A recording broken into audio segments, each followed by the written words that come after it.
If we compare this solemn folly with the happy folly with which Stevenson belauds his own books and berates his own critics, we shall not find it difficult to guess why it is that Stevenson at least found a final philosophy of some sort to live by. Well, Mr. Moore is always walking the world looking for a new one. Stevenson had found that the secret of life lies in laughter and humility. Self is the Gorgon. Vanity sees it in the mirror of other men and lives. Pride studies it for itself and is turned to stone. It is necessary to dwell on this defect in Mr. Moore because it is really the weakness of work which is not without its strength. Mr. Moore's egoism is not merely a moral weakness, it is a very constant and influential aesthetic weakness as well. We should really be much more interested in Mr. Moore if he were not quite so interested in himself. We feel as if we were being shown through a gallery of really fine pictures, into each of which, by some useless and discordant convention, the artist had represented the same figure in the same attitude.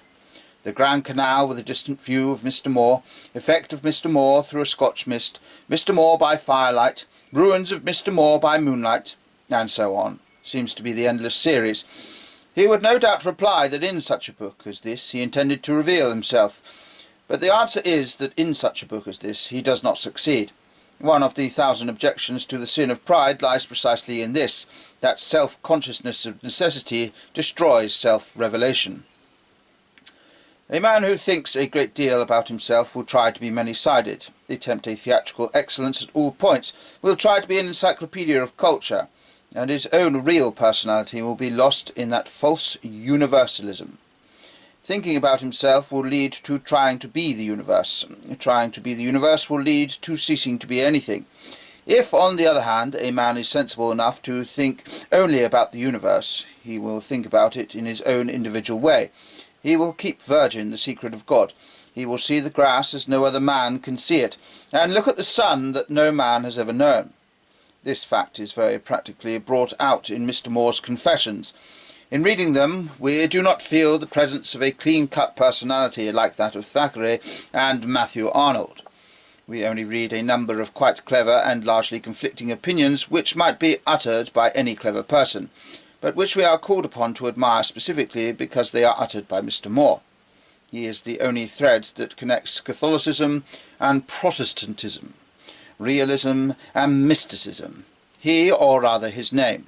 He is profoundly absorbed even in views he no longer holds, and he expects us to be.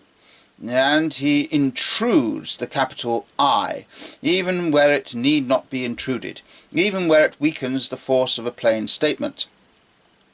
Where another man would say, "It is a fine day," Mr. Moore says, "Seen through my temperament, the day appeared fine." Where another man would say, "Milton has obviously a fine style," Mr. Moore would say, "As a stylist, Milton had always impressed me." The nemesis of this self-centred spirit is that of being totally ineffectual. Mr. Moore has started many interesting crusades, but he has abandoned them before his disciples could begin. Even when he is on the side of the truth, he is as fickle as the children of falsehood. Even when he has found reality, he cannot find rest. One Irish quality he has, which no Irishman was ever without, pugnacity, and that is certainly a great virtue, especially in the present age. But he has not the tenacity of conviction which goes with the fighting spirit in a man like Bernard Shaw.